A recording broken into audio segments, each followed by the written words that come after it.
Amai os vossos inimigos. E depois a gente vai ler uma das lições dadas pelos nossos irmãos espirituais. Tendes ouvido o que foi dito: amarás o teu próximo e aborrecerás a teu inimigo.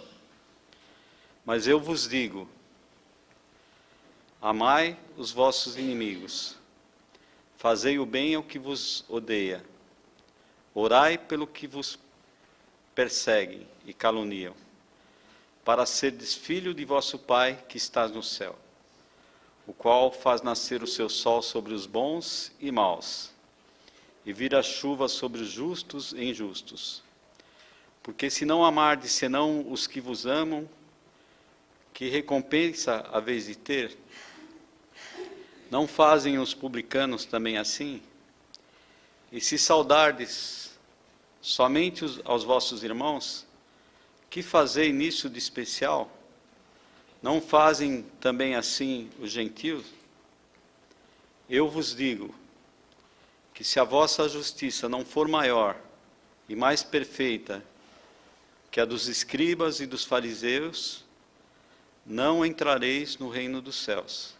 Isso está contido no Evangelho, em Mateus capítulo 5, versículo 20, 43 e 47. Então nós vamos ler um trecho dessa. Ela tem várias lições aqui sobre amar os vossos inimigos. E nós vamos ler um trecho e vamos comentar sobre esse trecho. Nós, como somos espíritas, né, sabemos que quando a gente desencarna, a gente, de uma certa forma não, a gente continua vivo, né? Em outro corpo, etc, etc. Então nós vamos ler a parte Os Inimigos Desencarnados. Sabe também que a morte apenas o livra da presença material de seu inimigo, e que este pode persegui-lo com seu ódio, mesmo após ter deixado a terra. Sabe que qualquer vingança que faça não atingirá o seu objetivo. Ao contrário, ela terá, por efeito, produzir uma irritação ainda maior, capaz de passar de uma existência a outra. Cabia ao Espiritismo provar, pela experiência e pelas leis que regem as relações do mundo visível com o mundo invisível, que a expressão extinguir o ódio com sangue é completamente falsa, pois a verdade é que o sangue realimenta o ódio, mesmo além túmulo, na erraticidade. O Espiritismo também apresenta, em vista disso, um argumento positivo, uma utilidade prática no perdão e no sublime ensinamento do Cristo.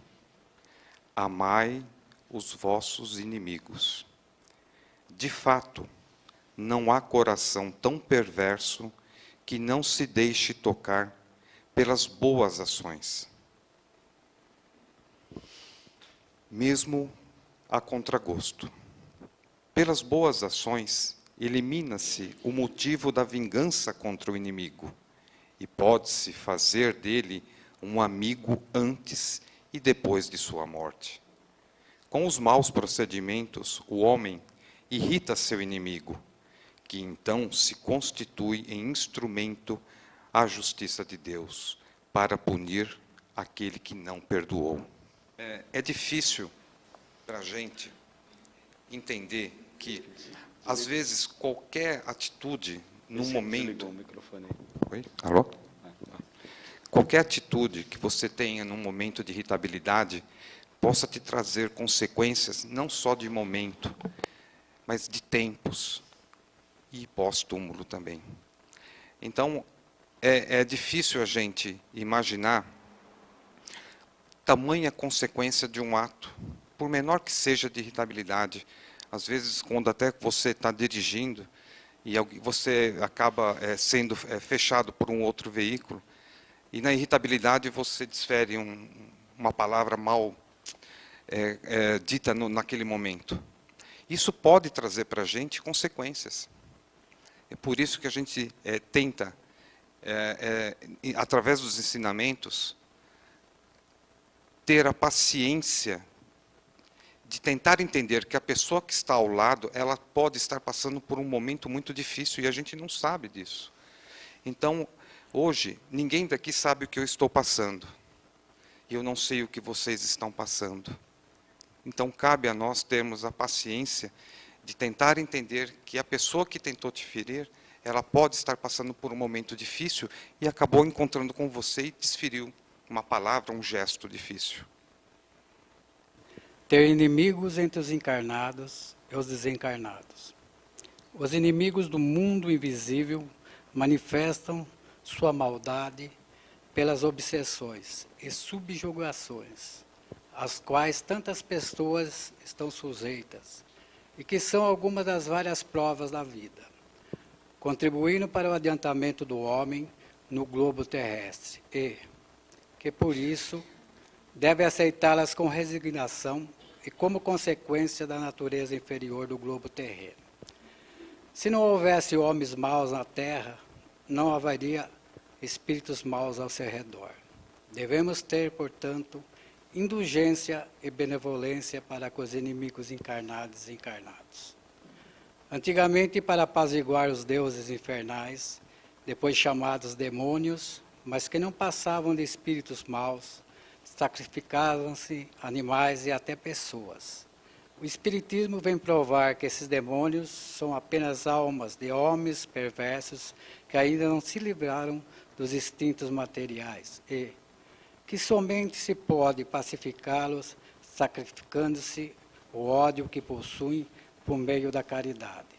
Que a caridade não tem apenas o efeito de impedi-los de fazer o mal, mas também de conduzi-los ao caminho do bem e contribuir para a sua salvação. É assim que o ensinamento de Jesus, amai os vossos inimigos, não está unicamente limitado ao planeta Terra e à vida presente, mas inclui também a grande lei de solidariedade e fraternidade universais. Então, meus irmãos, aqui diz uma coisa muito interessante. Dentro da literatura espírita, tem casos, tem perseguições terríveis de obsessões de irmãos do plano espiritual contra os encarnados. E mesmo várias histórias aqui já teve também, de séculos e séculos, né, de perseguições, por causa de ódios, por causa de não perdoar. Então, como disse o nosso irmão aqui do lado, qualquer coisa, muitas vezes, é melhor perdoar, esquecer, não revidar, do que a pessoa partindo daqui, ou em muitas outras vidas, de lutas terríveis, de ódios, um fica perseguindo o outro. Quem está encarnado, desencarnado, perseguindo o encarnado. Quando esse vem para cá, para a Terra, e o outro vai para o plano espiritual, a luta continua. Então, é séculos e séculos por falta de amor, né? Então, devemos sempre perdoar.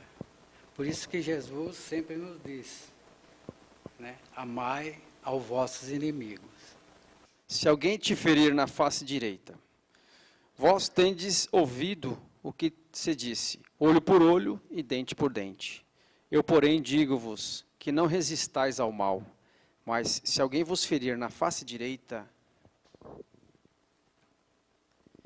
oferecei-lhes também a outra. E ao que vos quer demandar em juízo e vos tirar a túnica, largai-lhes também a capa. E se alguém vos obrigar a ir carregado 1000 passos, ide com ele ainda mais outros 2000.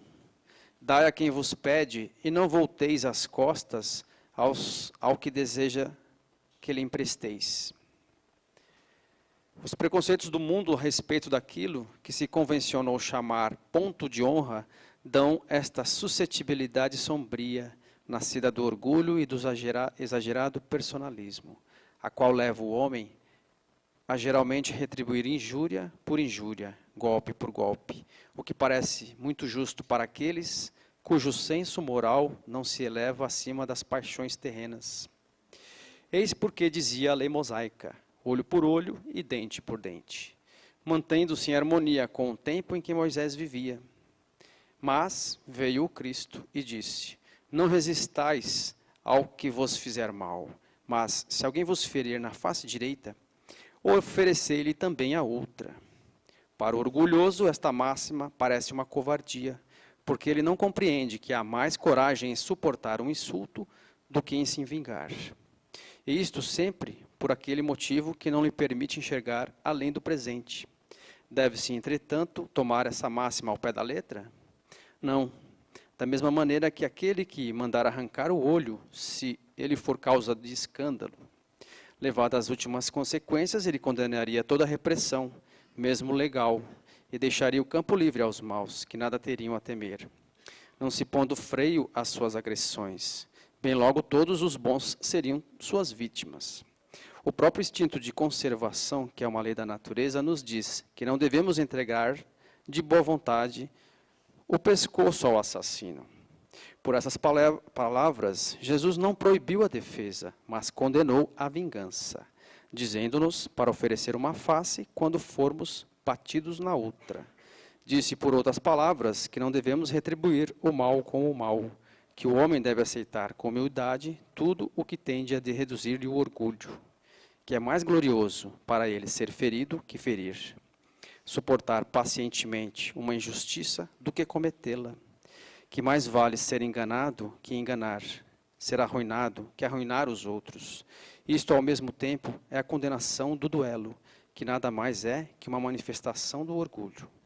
A fé na vida futura e na justiça de Deus, que jamais deixa o mal impune, é a única que nos pode dar a força de suportar pacientemente os atentados aos nossos interesses e ao nosso amor próprio. Eis porque dizemos incessantemente, voltai os vossos olhos para o futuro. Quanto mais vos elevardes pelo pensamento acima da vida material, menos serei feridos pelas coisas da terra.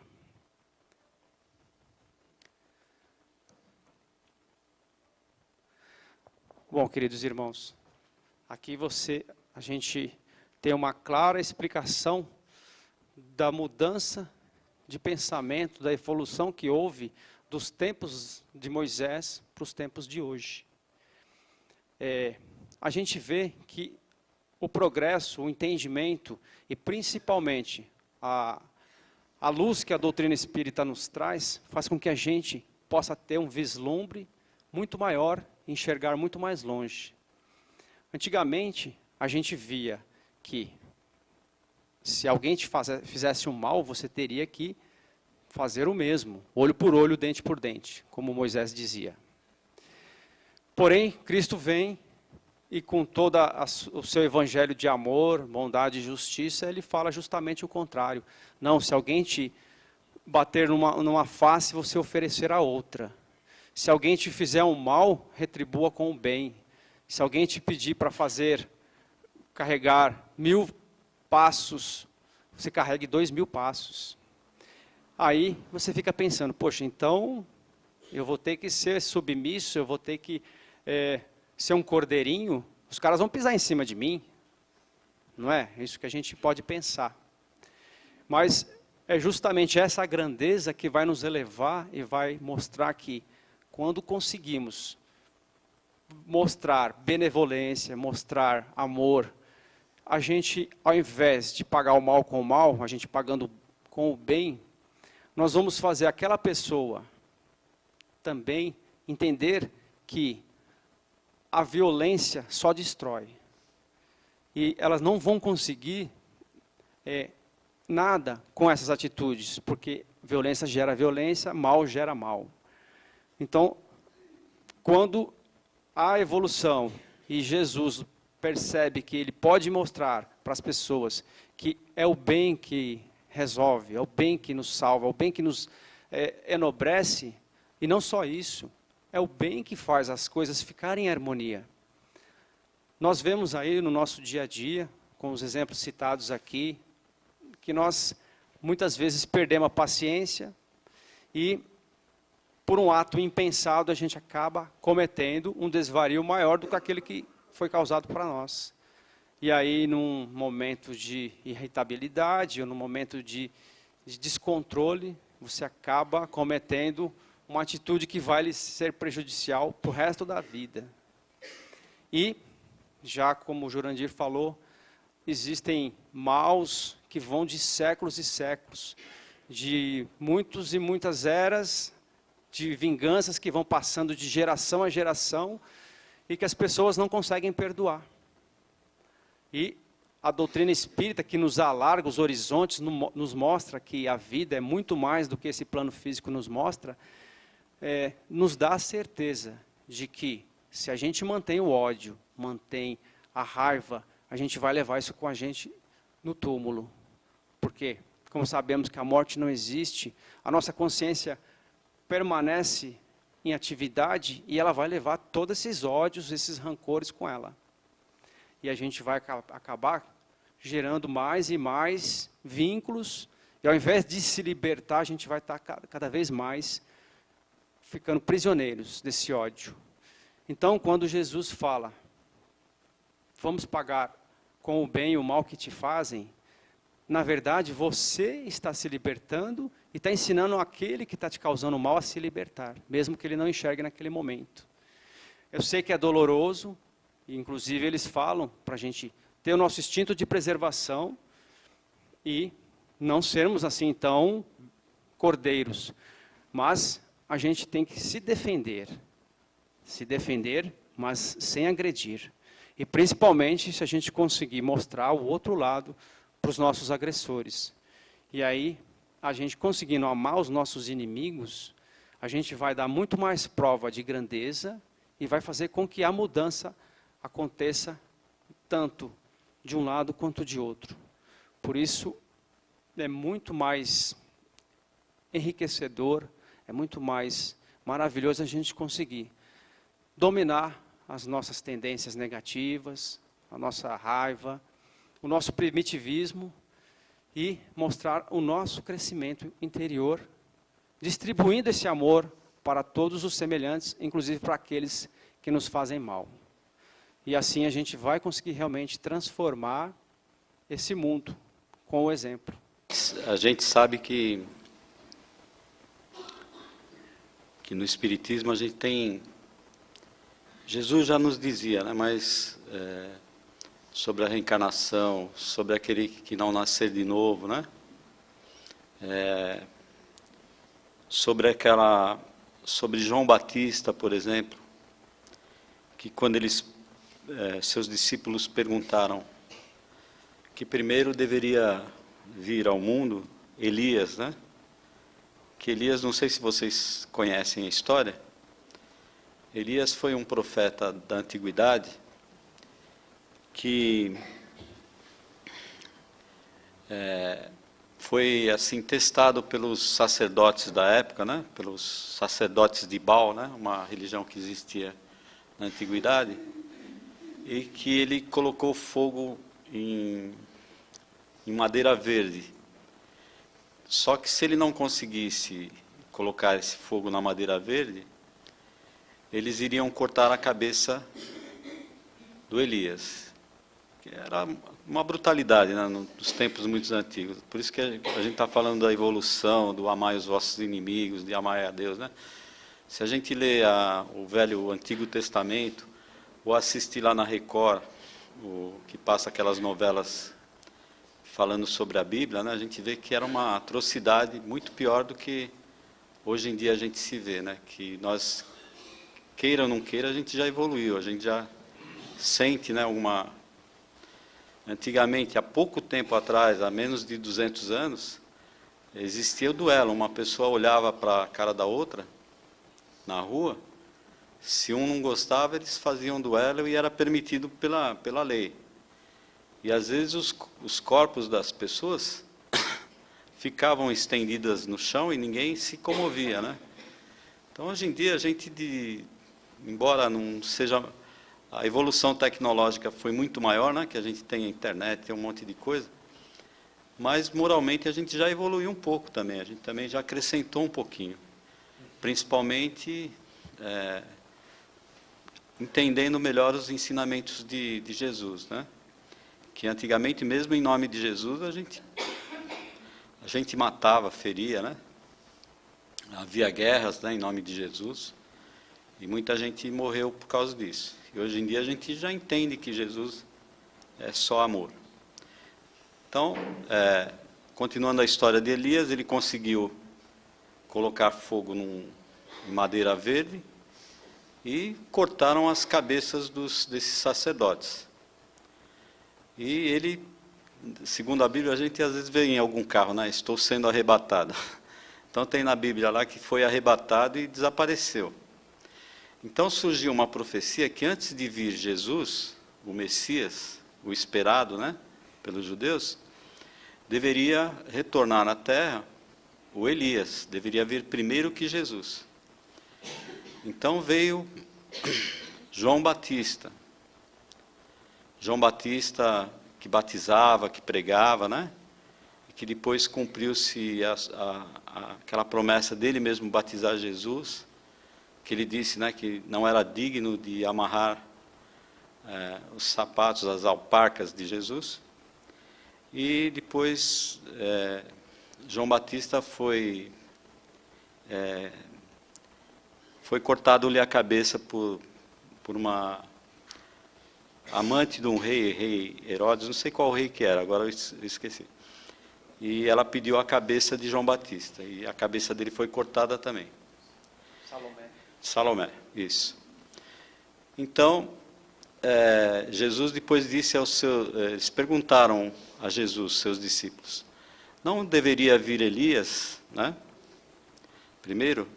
E Jesus respondeu, Elias já veio, né? E já esteve aqui conosco, né? E eles não o conheceram. E os discípulos compreenderam que era João Batista, que era primo de Jesus, que reencarnou normalmente, né? Que teve... Então já tinha várias, na Bíblia tem, se a gente ler a Bíblia com atenção, a gente vê que tem várias citações sobre a reencarnação. É que a gente às vezes não presta essa atenção. Então a gente todos nós somos espíritos já antigos. Eu gostaria, acho que dentro dessa lição tem uma parte aqui, no Livro dos Espíritos, que é interessante, é rapidinho. A intervenção dos espíritos no mundo corpóreo. Pergunta e resposta. Penetração do nosso pensamento pelos espíritos. Pergunta 456. Uma pergunta de Kardec aos espíritos. Os espíritos veem tudo o que fazemos? Resposta: podem vê-lo, pois estáis incessantemente rodeados por eles. Mas cada um só vê aquelas coisas a que dirige a sua atenção, porque eles não se ocupam das que não se lhes interessam. Então nós somos aqui na Terra rodeados por espíritos, né? Então depende do que a gente está pensando, a gente vai ter uma qualidade igual ao nosso pensamento. Se a gente estiver com ódio, a gente vai ter espíritos também que têm ódio. Se a gente estiver com raiva, também. Se a gente não tiver paciência, ficar com pensamentos negativos, a gente terá ao nosso lado para nos auxiliar nesses pensamentos, esses nossos irmãos. Ai de nós, né? Digamos o seguinte, se a gente não tivesse o nosso anjo da guarda que sempre nos protege, porque os nossos pensamentos sempre estão esvoando, né? 457. Os espíritos podem conhecer os nossos pensamentos mais secretos? Conhecem muitas vezes aquilo que desejareis ocultar de vós mesmos. Nem atos, nem pensamentos podem ser dissimulados por eles. 457A. Assim sendo, pareceria mais fácil ocultar-se uma coisa de uma pessoa viva, pois não podemos fazer essa mesma pessoa depois de morta? Certamente, pois quando vos julgais bem escondidos, tendes muitas vezes ao vosso lado uma multidão de espíritos que vos veem. Então, olha, gente, é por isso que essa lição, amai os vossos inimigos, né? Perdoai aqueles que vos caluniam, que vos perseguem, que a gente tem que ficar bem atento, né? Não guardar nenhum tipo de mágoa, nenhum tipo de rancor dentro do nosso coração, procurar fazer o bem, porque a gente vive rodeado de irmãos espirituais, tanto do bem, né? Quanto aqueles que ainda estão, como disse a lição, como ele disse aí, estão ainda na fase da ignorância ainda, né? E a gente acaba se juntando com eles. E mais umas 3 perguntinhas aqui. Que pensam de nós, que eles pensam de nós, os espíritos que estão ao nosso redor e nos observam? Isso depende. Os espíritos levianos riem das pequenas traquinices que vos fazem, e zombam das vossas impaciências.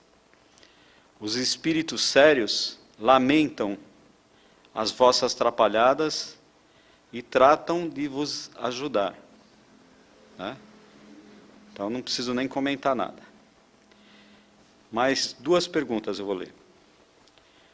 Os espíritos influem sobre os vossos... os espíritos influem sobre os nossos pensamentos e as nossas ações? Olha, a resposta é bem interessante. Nesse sentido, a sua influência é maior do que supondes, porque muito frequentemente são eles que vos dirigem. Tá? Pergunta 460. Temos pensamentos próprios e outros que nos são sugeridos. Temos pensamentos próprios e outros que nos são sugeridos? É uma pergunta. A vossa alma, nós, né? É um espírito que pensa. Não ignorais que muitos pensamentos vos ocorrem a um só tempo, sobre o mesmo assunto, e frequentemente bastante contraditórios. Pois bem, nesse conjunto há sempre os vossos e os nossos. É isso que vos deixa na incerteza, porque tendes em vós 2 ideias que se combatem. A última pergunta que eu vou ler. Como distinguir, pergunta, os nossos próprios pensamentos que nos são, e os que nos são sugeridos? Como a gente vai distinguir? Quando um pensamento vos é sugerido, é como a voz que vos fala. Os pensamentos próprios são, em geral, os que vos ocorrem no primeiro impulso. De resto, não há grande interesse para vós dessa distinção. E é frequentemente útil não saberdes. O homem age mais livremente se decidir pelo bem, e fará de melhor vontade se tomar o caminho, se tomar o mau caminho, sua responsabilidade será maior. Então, por isso que o Evangelho de Jesus, que nos fala do amor, que nos dá exemplos, que nos mostra um código de vida, né? Que nos mostra o amor que Deus tem sobre nós, como devemos agir com os nossos semelhantes, nossos irmãos, dizendo também que fora da caridade, por um dos seus discípulos, seus apóstolos, fora da caridade não há salvação, fora do amor não há salvação, do amor fraternal. É um grande ensinamento para a nossa felicidade presente, atual, e a nossa felicidade futura. Então, amai os nossos inimigos.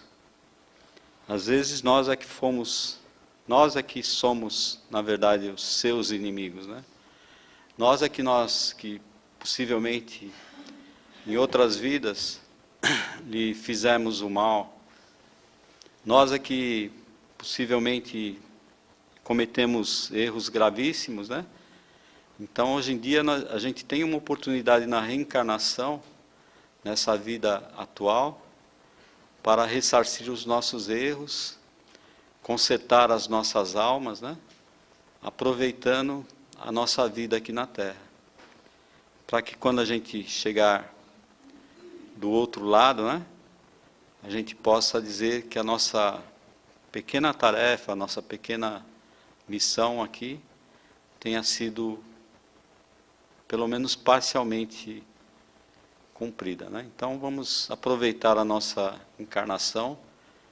Eu posso dizer que passa muito rápido, porque eu já tenho 63 anos e assim, é num piscar de olhos, assim, de criança até chegar aqui na cidade. Mais um pouquinho que falta para mim desencarnar vai ser muito rápido. Né? Porque, não, é verdade, a encarnação passa depressíssima. Então, e dessa vida a gente só vai levar aquilo que a gente fizer de bem. Então,